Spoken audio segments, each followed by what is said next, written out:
మహారాష్ట్ర జార్ఖండ్ సంబంధించినటువంటి exit polls వస్తున్నాయి. So ఇప్పటి వరకు వస్తున్నటువంటి ఎగ్జిట్ పోల్స్ ప్రకారం చూస్తే మహారాష్ట్రలో మళ్ళీ ప్రస్తుతం ఏదైతే ప్రభుత్వం ఉందో మహాయుతి కూటమి అధికారంలోకి వచ్చేటువంటి అవకాశాలు చాలా స్పష్టంగా కనిపిస్తున్నాయి. ఇంకొక వైపు జార్ఖండ్లో కూడా ఎన్డీఏకి ఛాన్స్ ఉంది అనేటువంటిది మాత్రం తెలుస్తోంది. ఇక మనం చూద్దాం, ఎందుకంటే గతంలో కూడా ఎగ్జిట్ పోల్స్ కొంత తారుమారైనటువంటి పరిణామాలు కూడా మనం చూసాం. హర్యానా సంబంధించినటువంటి అంశంలో ఏ రకంగా జరిగింది అనేది కూడా. సో మొత్తానికైతే మాత్రం మహారాష్ట్రలో ఈసారి ప్రస్తుతం ఏదైతే గత పార్లమెంటు ఎన్నికల ఫలితాలను దృష్టిలో ఉంచుకున్నప్పటికీ లేదా ఓవరాల్గా జరిగిన రాజకీయ పరిణామాలు రాజకీయ పునరేకీకరణ అన్నింటినీ దృష్టిలో పెట్టుకుంటే మాత్రం ఖచ్చితంగా అక్కడ మార్పు ఉంటుందా అనేటువంటిది కూడా చూడడం జరిగింది. అయితే మాత్రం దీనికి భిన్నంగా మహారాష్ట్రలో ఏదైతే పార్లమెంటు ఎన్నికలకు భిన్నమైనటువంటి ఫలితాలు రాబోతున్నాయా అనేది కూడా చూడాలి. ఇక జార్ఖండ్లో ఆల్రెడీ ముఖ్యమంత్రిగా ఉన్నటువంటి సోరెన్ అరెస్ట్ చేసినటువంటి తర్వాత ఖచ్చితంగా ఆయన కూడా కసిగా పనిచేశారు. ఈసారి మళ్ళీ గెలిచి తానేందో నిరూపించుకోవాలని చెప్పి. అయితే మాత్రం ఇక్కడ ఎన్డీఏ సర్కార్ సంబంధించి కూడా ప్రభుత్వం ఏర్పాటు చేసే దిశగా గట్టి పోటీ ఇచ్చింది, వారికి అవకాశం కూడా ఉంది అనేటువంటిది. కృష్ణ, మా ఢిల్లీ బ్యూరో చీఫ్ కృష్ణ కూడా మనతో పాటు లైవ్ లో జాయిన్ అయ్యారు. కృష్ణ, చెప్పండి ఏంటి ప్రస్తుతం ఎగ్జిట్ పోల్స్ చూస్తే మహారాష్ట్రలో జార్ఖండ్ సంబంధించినటువంటి విషయాలను పరిశీలిస్తే కొంత ఎన్డీఏకి అనుకూలంగా వస్తున్నట్లుగా మనకు కనిపిస్తుంది. ఏంటి మహారాష్ట్ర విషయంలో ఎలా ఉండబోతోంది?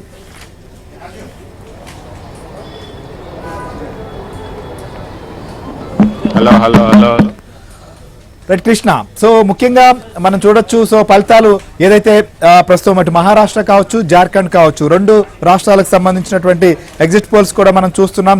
ఇప్పటి వరకు వస్తున్నటువంటి ఎగ్జిట్ పోల్స్ లో న్యూస్ 18 కూడా మనం చూస్తే ఇప్పటి వరకు ఎన్డీఏకి 154 స్థానాలు వచ్చేటువంటి అవకాశాలు ఉన్నట్లుగా స్పష్టం చేస్తున్నటువంటి పరిస్థితి. ఇక కాంగ్రెస్ సంబంధించినటువంటి మహా అఘాడీ సంబంధించినటువంటి కూటమికి 128 స్థానాల వరకు వచ్చేటువంటి అవకాశాలుగా కూడా కనిపిస్తున్నాయి. సో రిపబ్లిక్ సంబంధించినటువంటి దాంట్లో కూడా 137 నుంచి 157 స్థానాలు లభించేటువంటి అవకాశాలుగా కనిపిస్తున్నాయి. ఇక చాణక్య సంబంధించినటువంటి ఫలితాలు కూడా చూస్తే ఎన్డీఏకు అనుకూలంగానే ఇస్తున్నారు.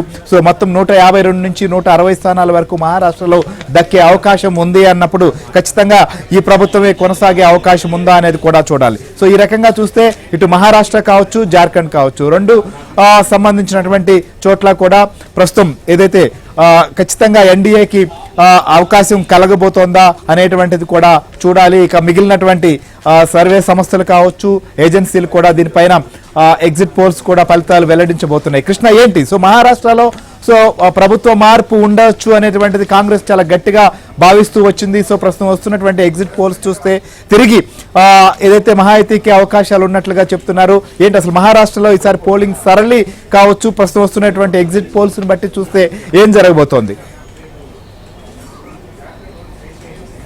శ్రీహరి, మహారాష్ట్ర జార్ఖండ్ రెండింటిలో కూడా పోలింగ్ ముగిసింది. కొద్దిసేపటి క్రితమే ఈ పోలింగ్ సరళి కూడా మనం చూసాం. అయితే ప్రస్తుతం వస్తున్నటువంటి వివిధ సర్వే సంస్థలు చేసినటువంటి సర్వేలను బట్టి మనం చూస్తూ ఉంటే రెండు చోట్ల కూడా ఎన్డీఏనే అధికారంలోకి వచ్చే అవకాశం ఉన్నట్టుగా తెలుస్తుంది. ఇప్పుడు ప్రస్తుతం మహాయుతి కూటమి మహారాష్ట్రలో అధికారంలో ఉంది కాబట్టి అది మళ్ళీ వచ్చే అవకాశం ఉన్నట్లుగా ఈ యొక్క సర్వేలను బట్టి మనకి చాలా స్పష్టంగా తెలుస్తుంది. ఇక జార్ఖండ్లో అయితే జేఎంఎం అధికారాన్ని కోల్పోతుంది. అక్కడ కూడా ఎన్డీఏ సర్కార్ని ఇప్పుడు ఏర్పాటు చేయబోతున్నారనేది మనకి మొత్తంగా స్థూలంగా అర్థమవుతున్నమాట. మరి మహారాష్ట్రలో ఎందుకు మహాయుతి మళ్ళీ అధికారంలోకి రాబోతుంది?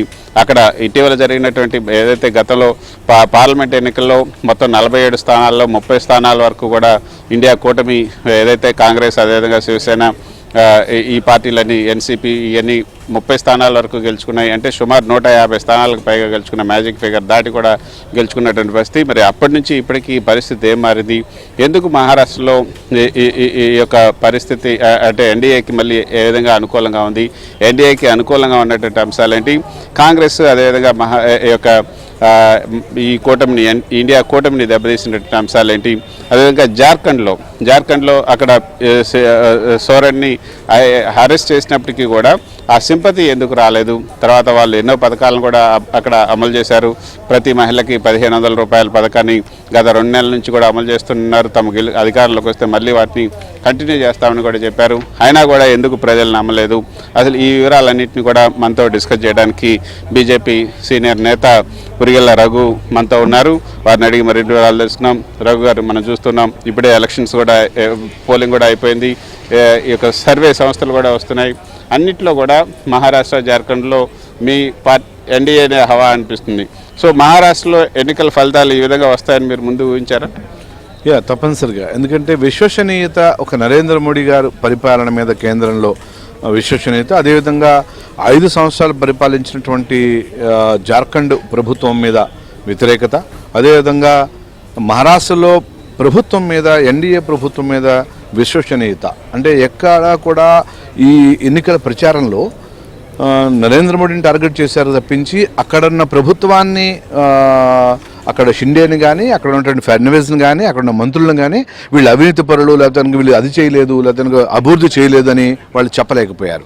సో దట్ ఏంటంటే ప్రభుత్వం వ్యతిరేకతని వీళ్ళకి లేదనేది వాళ్ళకి అర్థమైంది. కాబట్టి ఇంకా నరేంద్ర మోడీ ఇలాగా బీజేపీ అలాగా, ఆర్ఎస్ఎస్ ఇలాగా అని మొదలుపెట్టారు. కానీ ఎజెండా లేకపోయింది. ఇప్పుడు ఎజెండా అదేవిధంగా ఇప్పుడు జార్ఖండ్ చూశారనుకోండి, జార్ఖండ్లో ముఖ్యం అంటే మీ గెలుపుకు ప్రధానంగా అక్కడ డబ్బుల్ని మీరు వెదజల్లారు, వేరే ఈ పార్టీలని అట్లా కానికుండా చేశారు, వీళ్ళందరినీ కూడా సోదాలు చేశారు ఎలక్షన్ వెళ్ళేటప్పుడు అని కూడా అది ఒక పెద్ద ప్రచారం జరిగింది.